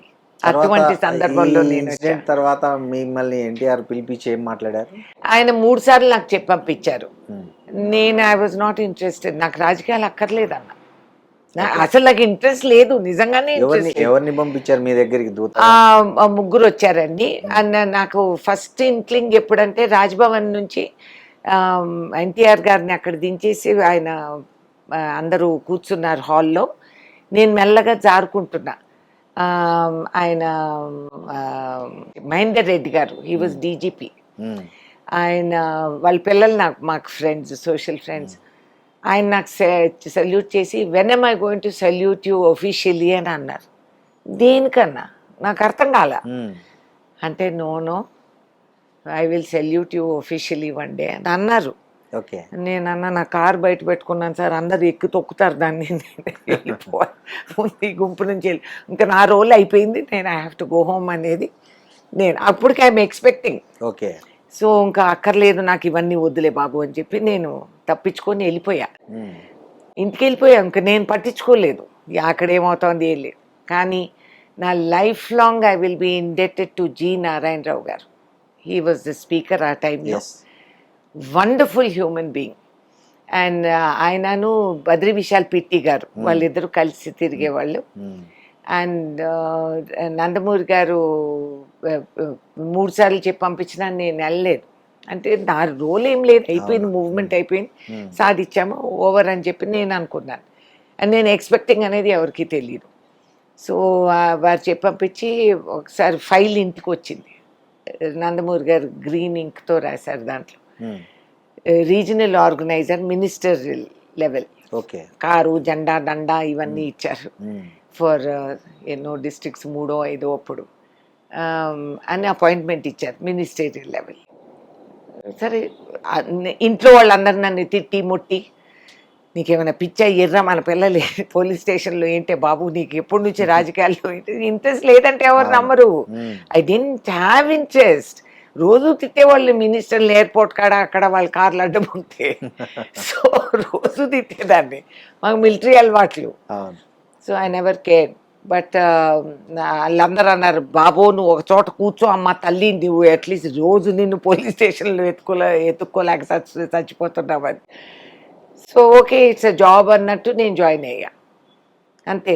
So last working day వరకు till I delivered I was working. So delivery ఏమైంది, హఠాత్తుగా ఇది వచ్చేటప్పటికే I had to go to Charminar జడ్జిఖానా హాస్పిటల్. మా చిన్నమ్మాయిని అక్కడే delivery, government hospital. Okay. So politically it's very correct, కానీ వాస్తవానికి ఇట్స్ హారబుల్ సిచ్యువేషన్. డెలివరీ దిక్కుదేవానులాగా అక్కడికి వెళ్ళాల్సి వచ్చింది. It's okay. అండ్ అది కూడా ఒక అనుభవం అనుకున్నాం. దాని తర్వాత నందమూరి గారు మున్సిపల్ కార్పొరేషన్ పోటీ చేయమన్నారు, నాకు వద్దన్న. ఆ రోజు ఉపేంద్ర గారు ఉన్నారు, వద్దు వద్దు అంటానే ఈ పిల్లని తంతే ఎగిరిగారులు బొట్లో పడినట్టు అని కమెంట్ చేశారు. అంతవరకు ఆ సామెత నేను ఎప్పుడు వినలేదు. సో వెళ్ళి మా వారు లేరు, ఆయన పూనా నుంచి వచ్చారు. ఏంటి నేను నీకు ఇంట్రెస్ట్ ఉందా అన్నారు. నాకు ఇంట్రెస్ట్ లేదు, పడలేదు. అప్పటికి ఐఎమ్ నా వాళ్ళందరికీ చెప్పనక్కర్లేదని ఐ డింట్. సో నందమూరి గారు పోటీ చేయమంటే నేను చేయను అన్న. అప్పుడు జి నారాయణరావు గారి ఇంటికి వచ్చి, రాజకీయాల్లో ఎప్పుడు వద్దు కాదు అని అనకూడదు, నువ్వు యూ టేక్ దిస్ ఆపర్చునిటీ. సరే దాని వెనకాల వేరే సీన్స్ అన్నీ ఉన్నాయి. ఇంకా ఆయన నేను ఉంటాను కదా అని really hats off to that man. ఇవాల్టికి I genuinely feel great respect and affection for him.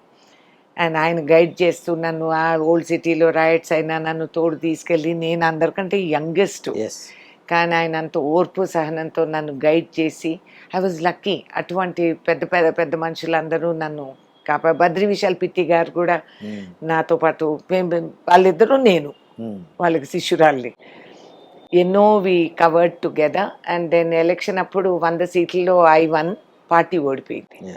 So నేను అప్పటికి మేయర్ క్యాండిడేట్, నన్ను తీగల కృష్ణారెడ్డి ఆయన అనుకున్నాడు, కానీ నాకు I was earmark. Then NTR garu పిలిచి, ఏంటి ఎంఐఎం వాళ్ళు మనకి డెప్యూటీ వాళ్ళకి ఇస్తే వాళ్ళు చిచ్చి ఎందుకు we should join communal parties అని నేను కేకలు పెట్టేసి నా స్టైల్లో నేను చెప్పేసి వచ్చేసా. అయితే ఆయన నవ్వి నన్ను గమనించారు, ఆహా ఈ పిల్ల ఐడియాలజీ ఇట్లా ఉందని. And really he set history. అనామకులు నాలాంటి వాళ్ళకి ఎంతమందికో అవకాశాలు ఇచ్చి శాశ్వతంగా రాజకీయాల్లో ఒక నూతన విధానాలు అమలు చేసి చదువుకి ఇవ్వాల్సిన విలువ వారు ఇచ్చి, పొజిషను, డబ్బు, ఆస్తులు, అంతస్తులు ఎప్పుడూ చూడలేదు వారు. అండ్ హీ హ్యాస్ రెవల్యూషనరైజ్డ్ పొలిటికల్ ఇది ఆ రోజుల్లో. అండ్ అన్ని వర్గాల్ని కలుపుకొని ఆ రోజుల్లో ఈ అవకాశాలు కలిగించారు. నాతో పాటు ఇంకా 4 వచ్చారు పార్లమెంట్కి. అప్పుడు నేను హార్డ్లీ నా డెలివరీ అయినప్పుడు కార్పొరేషన్ ఎలక్షన్స్ అప్పుడు అంతకుముందే పసిబిడ్డ 3 నెలలకు నన్ను రాజ్యసభకు పంపించారు. అప్పుడు కాంట్రవర్సీనే. రాజ్యసభకి వెళ్తూ ఇక్కడ రాజీనామా చేయమన్నారు కార్పొరేషన్కి, చేయనన్నా. నాకు రాజ్యసభ అక్కర్లేదు, నేను కార్పొరేషన్, నేను మాట ఇచ్చాను, నాకు ఓటు ఇచ్చారు, వాళ్ళని మోసం చేసిన నెలని చెప్పి రాజీనామా చేయనన్నా. సో అందరు అన్నారు, చూడు సార్ మేము చెప్పామా ఈమె న్యూసెన్స్ ఇట్లా అట్లా అని చెప్పేవాళ్ళు ఉంటారు కదా. సో ఆయన అన్నారు, నేనన్నా లేదు సార్ నేనైతే రాజీనామా చేయను, నాకు అక్కర్లేదు రాజ్యసభ, ఐ డోంట్ వాంట్, నేను ఇక్కడే ఉంటాను. ఆయన కోర్టుకి వెళ్ళారు పాపం. కోర్టుకి వెళ్ళి 7 కండిషన్స్ మీద court I can contest, I can serve both అన్నారు. సో నాకు అద్భుతమైన అవకాశం దేవుడు అట్లా సృష్టించారు. సో మున్సిపల్ కార్పొరేషన్, అట్టడుగున ఉన్న కార్పొరేషను, ఆకాశం ఉన్న రాజ్యసభ, 2 ఐ కుడ్ సర్వ్. అది 6 years, ఇది 5 years. ఎవ్రీ కార్పొరేషన్ మీటింగ్ నేను అటెండ్ అయ్యా. నేను చేసిన అభివృద్ధి ఈ నియోజకవర్గంలో ఇవాళకి నా పేరు ఉంది. And I'm very proud. Khajanagar, Bolanagar ఇక్కడంతా డెవలప్మెంట్ చేసి కమ్యూనిటీ హాల్స్ కట్టి, నాతో పాటు మిగతా కార్పొరేటర్స్ కూడా ఉన్నారు. ఇవాళకి మేము అందరూ స్నేహంగానే ఉంటాము. ఇట్స్ అ గ్రేట్ అడ్వాంటేజ్ నాకు.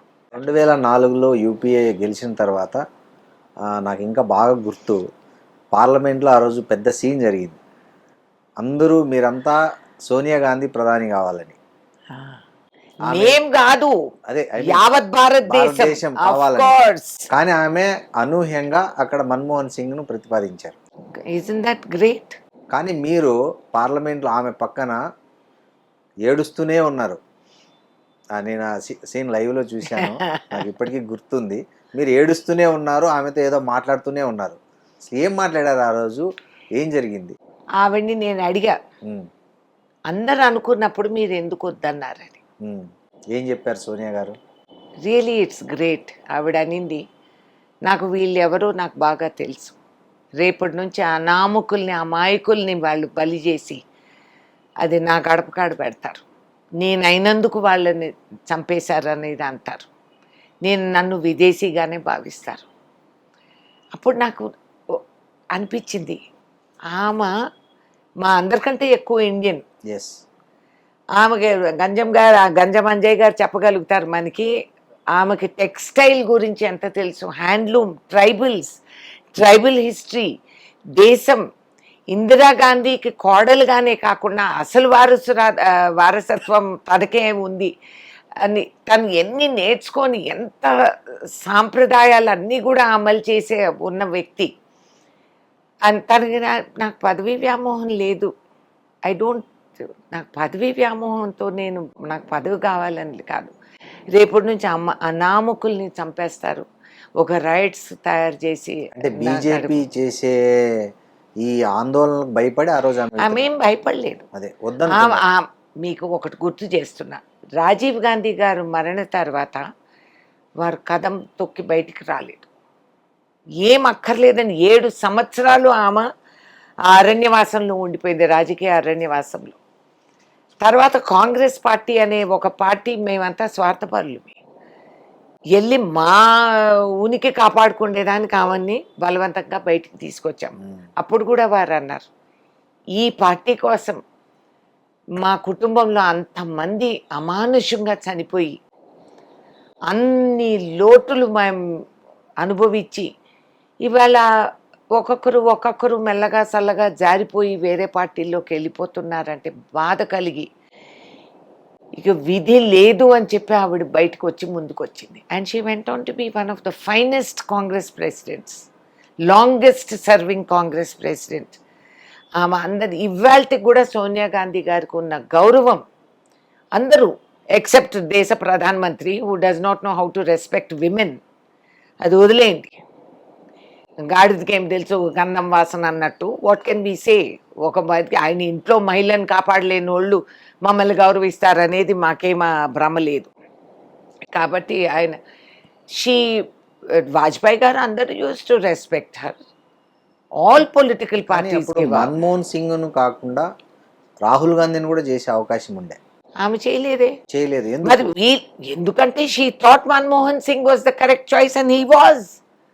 It's a wonderful tribute. ఒక సర్దార్, అన్ ఎకానమిస్ట్. మీరు చూడండి, ఆ రోజు ఆ వాతావరణంలో ఆయన ఉండబట్టి ఒక సమయంలో యావత్ ప్రపంచ అభిప్రాయం, భారతదేశ గౌరవం అంతా కూడా ఆయన సొంత వ్యక్తిగత భుజస్కంధాల పైన ఆనింది.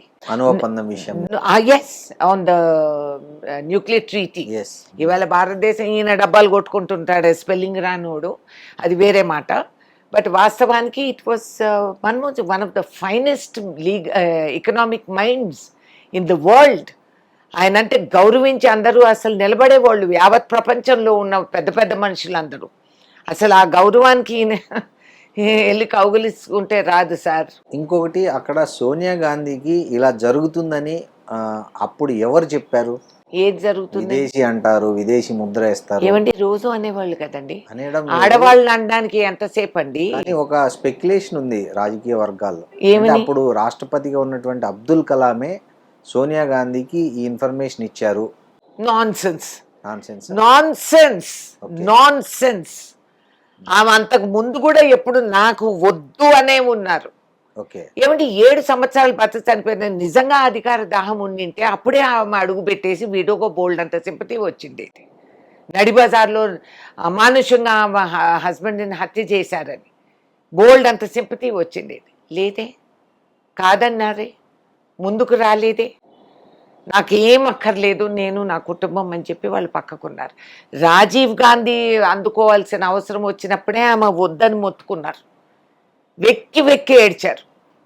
వద్దు, ఇది వద్దు, మనకు వద్దు, ఈ లైఫ్ మనకు వద్దని చెప్పి పాపం ఆ రోజుల్లో కూడా విధి లేక ఆయన రావాల్సి వచ్చింది. ఇందిరాగాంధీ చనిపోవటంతో అందరం మళ్ళీ కాంగ్రెస్ పార్టీ అందరూ మీరు రండి రండి, ఎందుకంటే వారు ఉంటే మేమందరం బాగుపడతామనే స్వార్థంతో మేము వాళ్ళని తెచ్చుకోవటం జరుగుతుంది.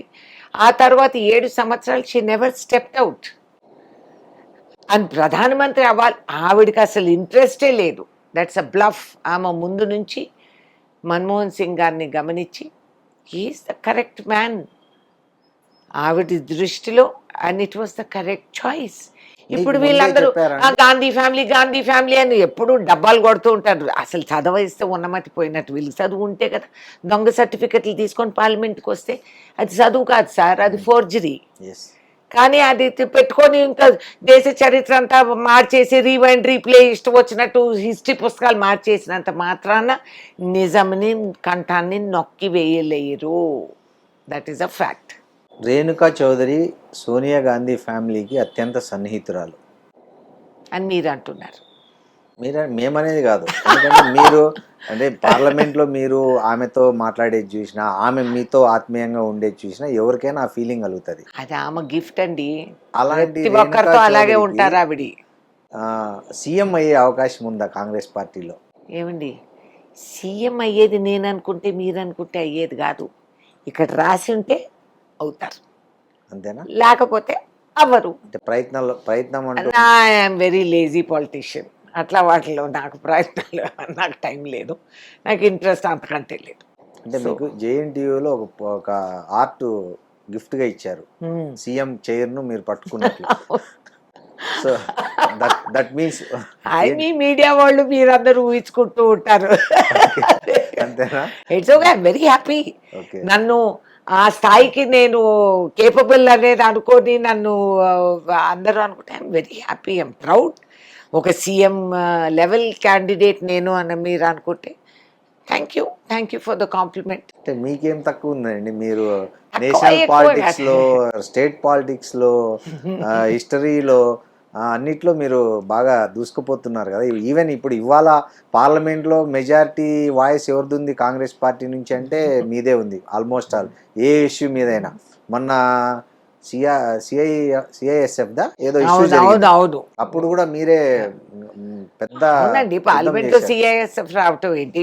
మేము టెర్రరిస్టులుగా కనిపిస్తున్నామా? నాన్ సెన్స్ ఫెలోస్, అనుభవం లేని వాళ్ళందరూ గవర్నమెంట్ నడిపితే ఇదే అది. రాజ్యసభ మెంబర్స్ పైన సిఐఎస్ఎఫ్ 3 రోజులు వరుసగా తీసుకొచ్చి సినిమా డైలాగులు అనుకుంటున్నారు, కూర్చొని ఇషారాలు చేస్తే వాళ్ళంతా తగ పరిగెట్టుకొని మేము భయపడతామా?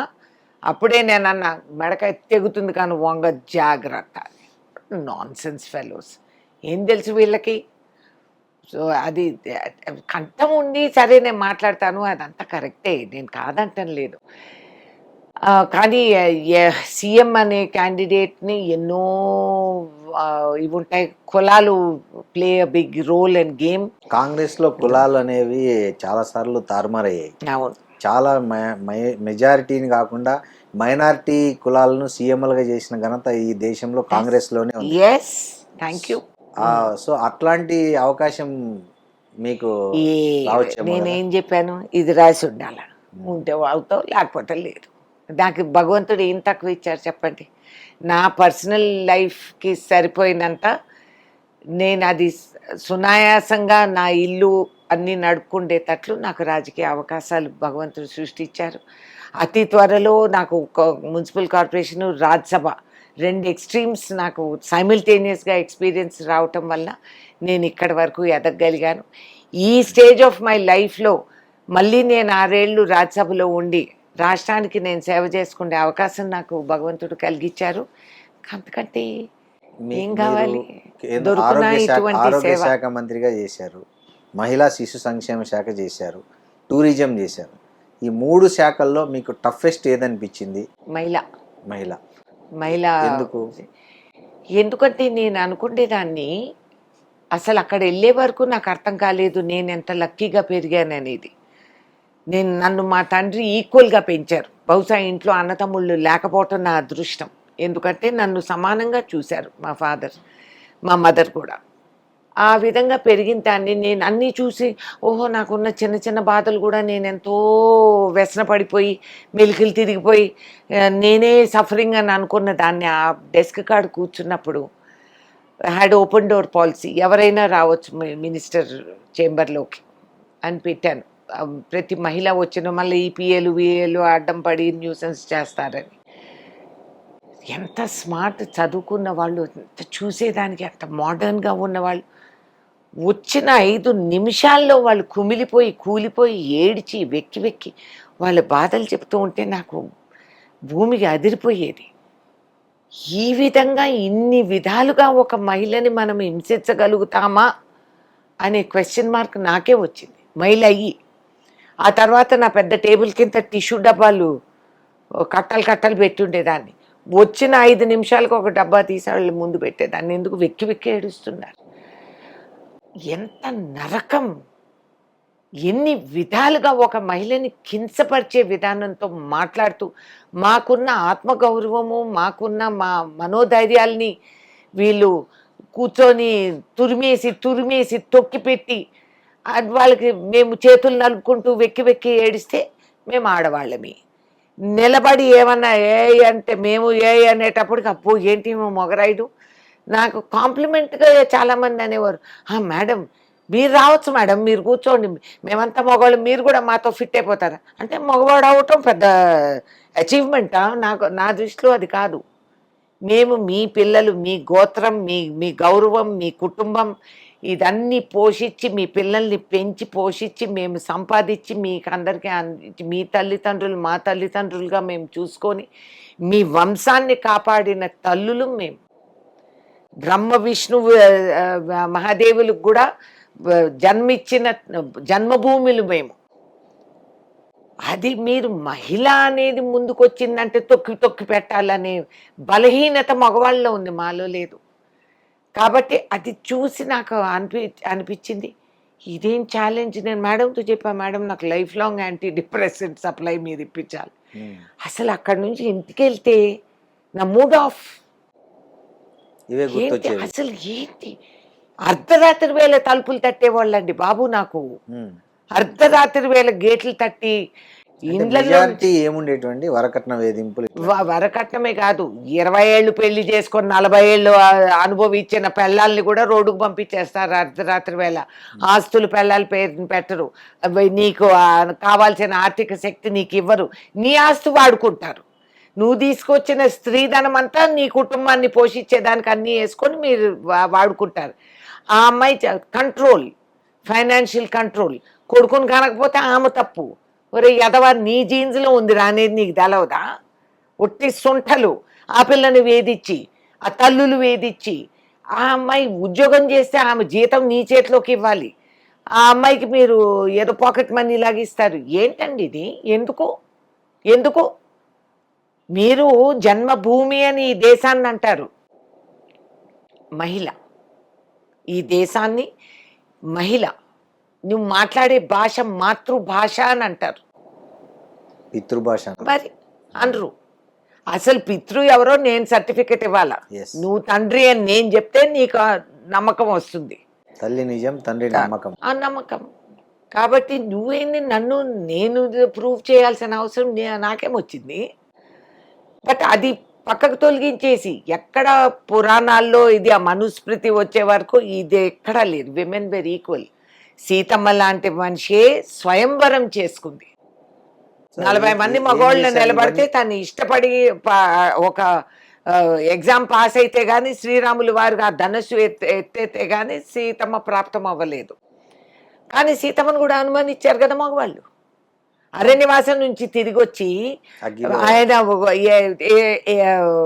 కిరీటం పొందేటప్పుడు ఒక సెక్షన్ ఆఫ్ పీపుల్ అడిగారు, శీలాన్ని ప్రశ్నించారు, సీతమ్మ శీలాన్ని ప్రశ్నించారు. అగ్ని పరీక్ష చేయాల్సి వచ్చింది, వదిలేసి వెళ్ళిపోయింది. Very good, hats off. Seethamma was the first women's liberator. సరే నువ్వు భర్తగా నువ్వు ఏడుస్తున్నావు, నీకు చూపిస్తాను నేను, okay I'm proving. She went away. అది ఇవాల్టి వరకు ఏమన్నా ఆడ మనిషి అనేటప్పటికి ఆమె శీలాన్ని ప్రశ్నిస్తారు, క్యారెక్టర్ని ఇది చేస్తారు, ఇంకేదో అనేస్తారు. ఏంటండి వాట్ ఇస్ దిస్?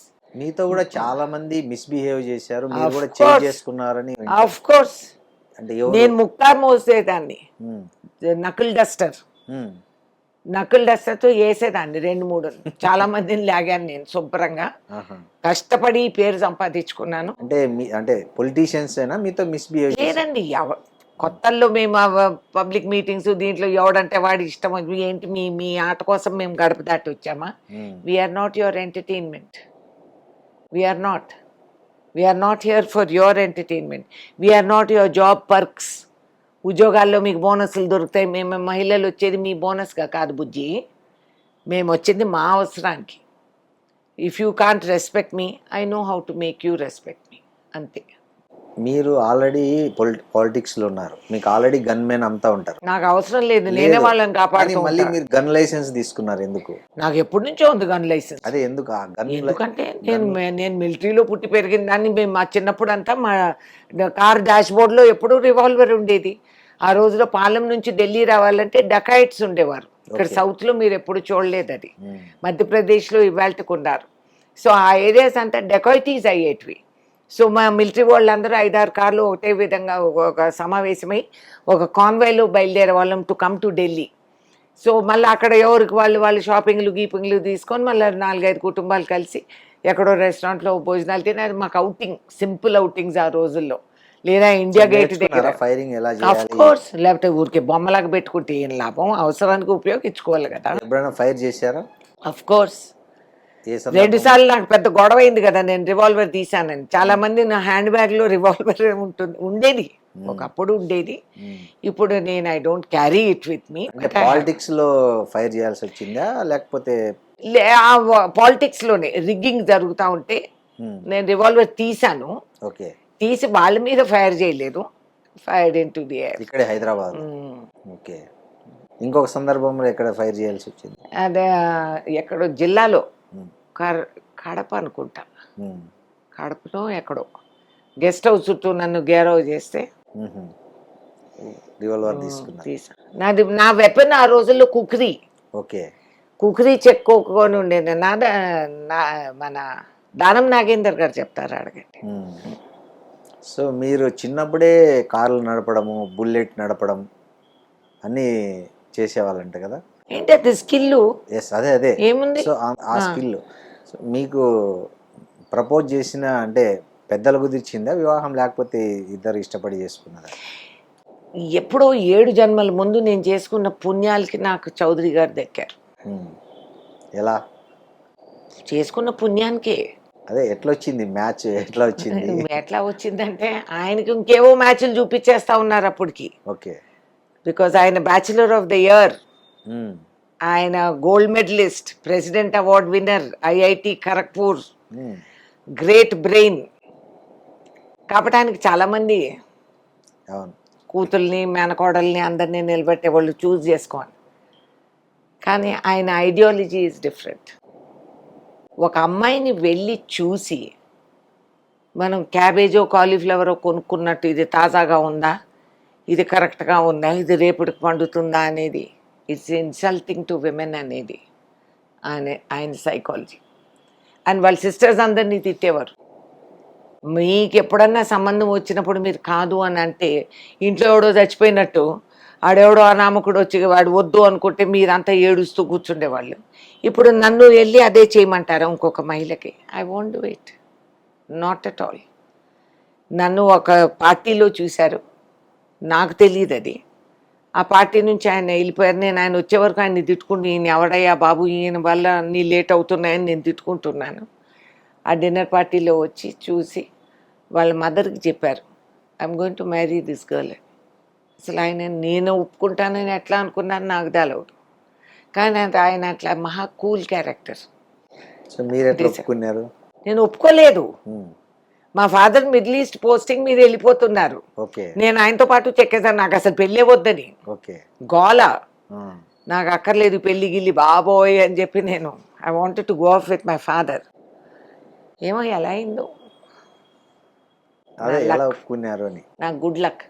ఒక నైట్ ఆయన అన్నారు, మేము సెకండ్రాబాద్ క్లబ్లో కూర్చొని ఉంటుంది.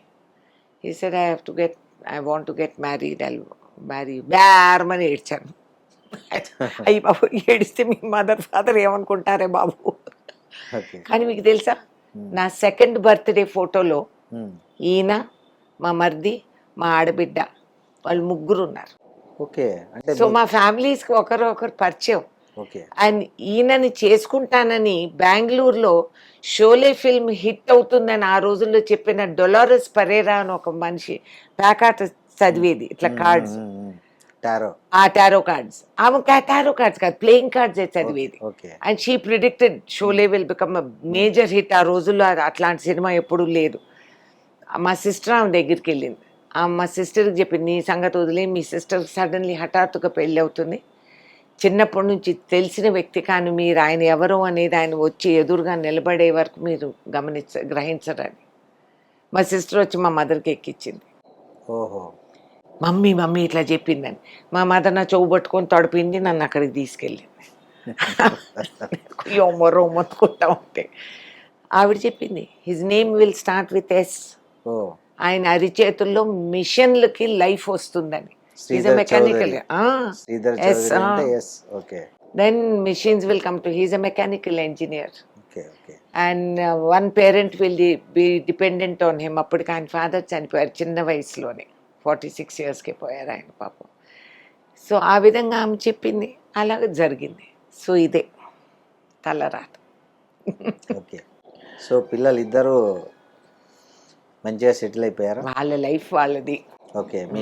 వాళ్ళని ఎవరిని రాజకీయాల్లోకి తెచ్చే ఆలోచన లేదా? వాళ్ళకి ఇంట్రెస్ట్ లేదు, నేను అడగలేదు. మీకు కూడా ఇంట్రెస్ట్ లేకుండా వచ్చారు రాజకీయాల్లో? అంతే, నిజమే. మరి వాళ్ళకి రాసి ఉంటే వస్తారు. లైఫ్ వారసులు రాజకీయాల్లో ఫుల్ స్టాప్ ఎక్కడా లేదుగా. అవును, లేదు. అంటే అట్లాంటి ఆలోచన మీకు లేదా అంటున్నా. యాజ్ ఎ మదర్ మీ వారసత్వాన్ని ఎవరికన్నా ఇవ్వాలనే ఆలోచన? నా వారసత్వం నా కార్యకర్తలది కదండి. ఫస్ట్ హక్కు వాళ్ళది. నాతో కలిసి కదం తొక్కి భుజానికి భుజం ఆనిచ్చి మంచికి చెడుకి అన్నిటికీ ఎదుర్కొన్న వాళ్ళు, పార్టీ పవర్లో ఉన్నా లేకపోయినా కలిసికట్టుగా మేముండి సమస్య పరిష్కరణలు చేసుకుంటూ ఒకరికొకరు ఆదుకున్న వాళ్ళమి. ఫస్ట్ హక్కు వాళ్ళది, వాళ్ళకే రావాలని ఇవాళ వరకు నేను కార్యకర్త కోసం పోరాడేది with that sentiment that they are the rightful people. హక్కు వాళ్ళది. తర్వాత ఇంక ఏదన్నా ఎక్కడన్నా అంటే అది మనం వీ కాంట్ కంట్రోల్. చాలామంది మీ పాత ఇంటర్వ్యూల్లో కింద కామెంట్ చేశారు, మేడం రాహుల్ గాంధీకి సలహా ఇవ్వండి పెళ్లి చేసుకోమని, పెళ్లి చేసుకుంటే అతను ఖచ్చితంగా ప్రధాని అవుతాడు అని చేశారు. అబ్బా, జాతకాలు పెళ్ళిళ్ళకి రాసిన అయితే వాజ్పేయి ఎందుకు అయ్యాడబ్బా అంటే అడుగుతున్నారండి, మీరు సలహా ఇవ్వాలి. పెళ్లి చేసుకోకుండా చాలా మంది సుఖపడుతుంటారు, పెళ్లి చేసుకొని వ్యసనపడే వాళ్ళు చాలా మంది ఉన్నారు. రాహుల్ గాంధీకి అదే అయితే నేను ప్రధానమంత్రికి ఏం సలహా ఇవ్వను. అది చెప్పలే ఎవరు చేసుకొని ఆ పిల్లకి అయితే ఏమైంది, అది వేరే. అదే మరి అది న్యాయమా? అసలు మహిళా మంత్రి గారు నేను అది ప్రొటెస్ట్ చేయాలి. పాపం ఆమె ఇటు కాక అటు కాక అట్లా వ్యసన పడే బదులు మా హ్యాపీ బ్యాచులర్ మామూలు నిస్వార్థంగా సేవ చేసుకుంటూ దేశానికి తిరుగుతున్నాడు. భారత్ జోడో యాత్ర ఆయన బ్యాచులర్ కాబట్టి నడవగలిగారు. సో పెళ్ళి అంటే భార్య బోరిచ్చేది కాదు చెప్పలేము. అది కాదు, లేదు. Rajiv Gandhi was so lucky to have Sonia Gandhi as his wife. ఎంత సపోర్ట్, ఎంత happiness he enjoyed, he benefited.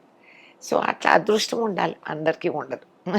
So ఫైనల్గా రేణుకా చౌదరి రాజకీయంగా గోల్ ఎక్కడ ఫుల్ స్టాప్ పెట్టాలనుకుంటున్నారు రాజకీయాలు? ఏ రోజు దేవుడు నా కంఠంలో ప్రాణం లేకుండా చేస్తాడో పుట్టినప్పుడే ఆ ఫుల్ స్టాప్ పెట్టి పంపించారు. దేశ సేవ చేస్తూ నడవగలుగుతూ అలా తక్కువని వెళ్ళిపోతే that is my goal. Died in service to the nation. అంతకంటే లేదు. జై Hind. Thank you madam. Thank you. And for more videos, Please subscribe to iDream. Please subscribe to iDream. Please subscribe iDream. And please subscribe to iDream. For more videos, subscribe to iDream. please like, share and subscribe to the channel. Congratulations, iDream. Subscribe to iDream. Subscribe to iDream. So subscribe to iDream Media. iDream ki iDream team andarki huge congratulations. Please subscribe iDream Media. Please subscribe to iDream. Subscribe iDream. Please subscribe to iDream. I dream అంటే నా కళల ఛానల్ను subscribe చేసుకున్న నోరు తిరుగుతలేదు. మీరైతే గంట గుర్తు కొట్టండి. For more such videos, please subscribe to iDream. Subscribe to iDream. Please subscribe to iDream. Please subscribe iDream Media. Please do subscribe to iDream. Please subscribe to iDream Media. For best entertainment and information, please subscribe iDream. And don't forget to subscribe to iDream.